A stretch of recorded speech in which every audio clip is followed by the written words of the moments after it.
No, it's interesting because remembering, I was just explaining this to my children, the House and Senate chambers are both, of course, internal rooms inside the Capitol. So there's no windows. You don't see what's going on outside.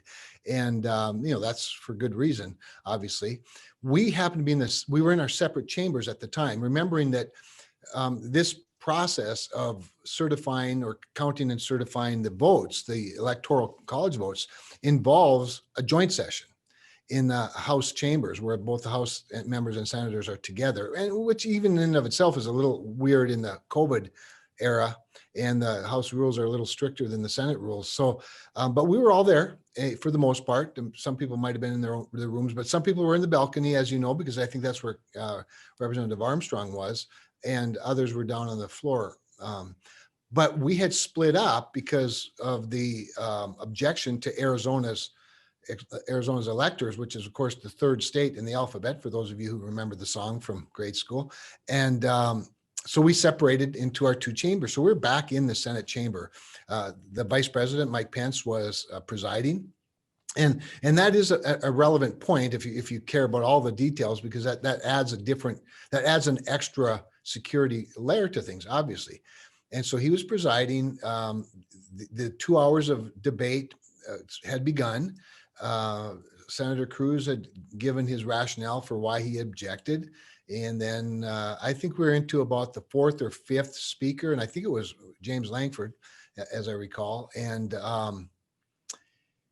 suddenly there was a ruckus, and they took the vice president. And when I say took, they didn't like carry him, but they quickly came in, and they, being the Secret Service, and ushered him out the door. Now that in and of itself isn't necessarily alarming, because there's lots of reasons why the vice president might leave. The vice president's not required to preside, although the vice president nearly always does preside over these things. But we rarely go into separate chambers in the course of the history, as you all know. You probably have all studied the 1876 law and all those things.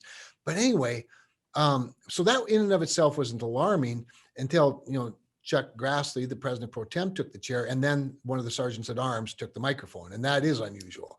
And he said, please stay in place. Senators, take your seats, stay in your seat. We're assessing the situation. There's some activity, a breach of the building. Just stay where you are until further notice. And so we did. And, people started chatting and talking, and not overly alarmed, until Capitol Police came in, and the Sergeant at Arms announced, we're going to vacate. We have to vacate. We have to do it quickly. Senators, come out these doors, and the doors that we went to. I wish I had a map or something for you all. It's the way the chamber's set up. There's the presiding officer's chair. There's a door on each side of that chair that goes into an area that is sort of a hallway. And I won't give you all the other details, but it's a hallway that goes either right or left, and you can go either direction and get to stairs that go down to the first floor. The first floor being the ground floor. And then there's another very narrow stairway that goes down to the basement floor. And that basement floor is where, if you've ever been in the Capitol or been downstairs in the Capitol, there's a train, two trains actually, one that goes to the Hart Building, one that goes to the Russell and Dirksen buildings. And actually Dirksen gets both of them. But anyway, the Russell building, I guess, and then the other one goes to Dirksen and Hart building. At that area, you then have a very long walk to, depending on where you're going, to the far ends of the Hart building, if that's how far you go. That's the route that we were ushered. What was sort of interesting, Mick, and this is one of the more memorable things that, as I recall things. And by the way, just for me personally, for what it's worth, the moment was very clear to me, and I made a conscientious decision while I was praying for God's glory and safety for people, and then just gratitude for the police officers that were around. I also wanted to clear my mind so that I would be cognizant of everything that was happening around me, because I wanted to remember it. Because oftentimes these things become blurs, as you know, and that's not to say I remember every detail, but I was pretty aware, and there was a moment sort of between the first floor and the basement floor where the officers, and they said this a couple of times, but where they said, you have to move quickly. You have to move quickly. You walk fast, if not run, just move very quickly. Now, at that point, you get the sense this isn't just a fire drill. But the one thing I always think about, and I think most people do, and Jonathan Martin and I hooked up actually in that same area, right at the foot of the stairs, because that's where that media hangs out.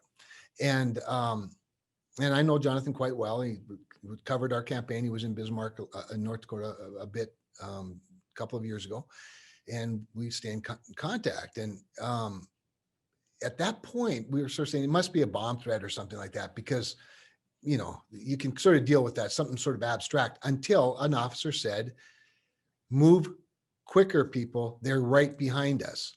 And at that moment, that was the one that went, okay, this is real. They are right behind us. Makes it sound like they're in pursuit of us.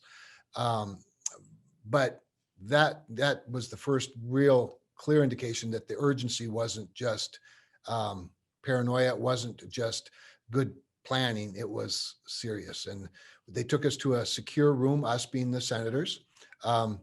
Jonathan Martin stood close to me, and I said, he said, "I probably can't go in there with you." I said, "Well, why don't you? It won't be the first place you've been thrown out and thrown out of." And he did come in, and then of course they told all the media to leave, and they took them to another area, but they knew where we were. But the revealing of the location wasn't acceptable. But so anyway, you guys, when we got in this room, they took a roll right away. And of course, we're all used to, they call it a quorum call, that we do it on the floor all the time.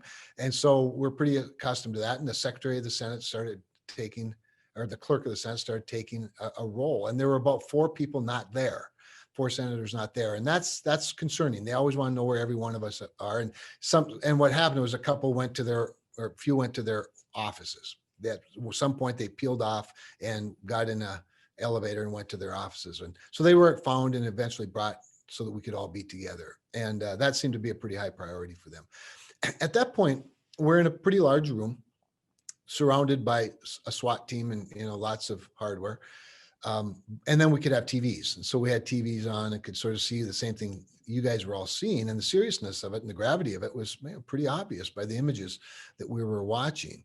And of course, we were trying not to communicate. As I said, I did not. I did one tweet. I did it I didn't do it myself. I had Jake do it, just to give bare bones information to let people know we were safe, basically, as I recall Jake. And the importance of that, of course, is having Jake do it. It wasn't coming from me to the degree, location can be identified again.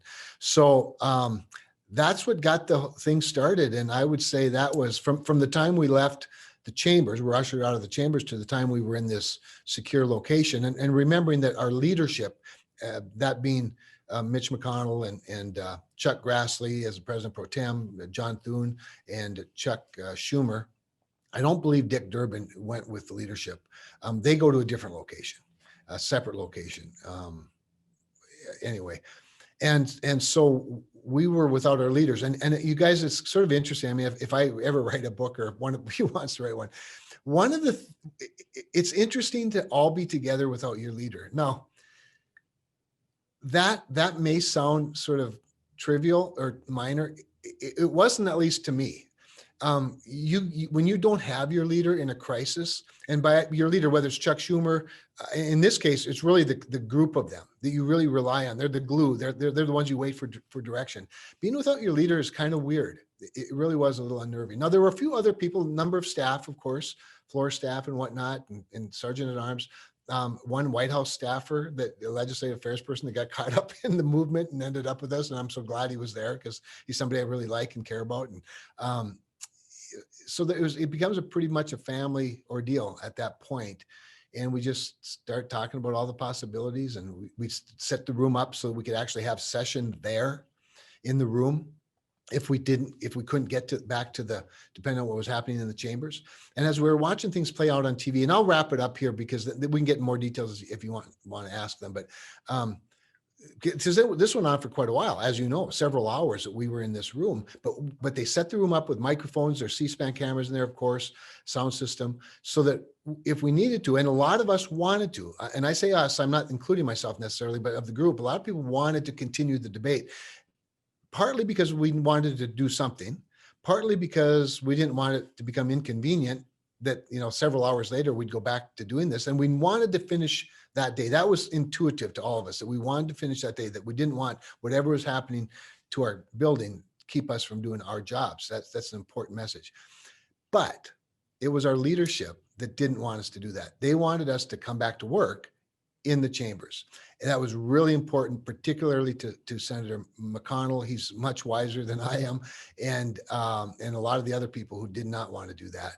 And he just felt it was really important. And by the way, and if you talk to him, I don't think he'd mind me saying this, one of the strongest advocates in the room, and maybe the strongest advocate in the room for going back to the chambers and doing all of our work in full living color, was John Hoban. He really felt that was an important thing for us to do, for us to be seen by the American public in those chambers doing what we do. And it was important for lots of symbolic reasons, as you can imagine. So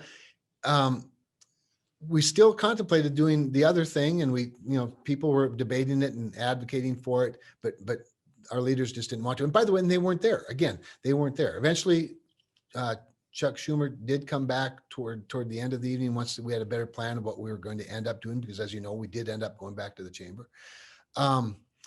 But that decision to wait it out in the room, of course, it involved sandwiches and, sodas and water and whatever they could get their hands on at a time when the whole city's locked down in Washington.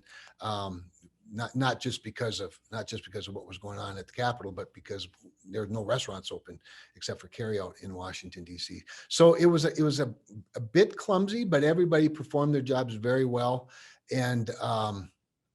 And then, as you know, eventually we went back to the chamber, and that was really important because, as Leader McConnell reminded us all, and I just thought that he, as he always does, he was soaring in his rhetoric. He's not, he's not dynamic, but soaring, because every word matters with Mitch. And he was less concerned about the American public seeing us work, I think. Not that he wasn't concerned, but his highest priority was that the entire world, adversaries and allies, saw that the United States Congress went back to its post.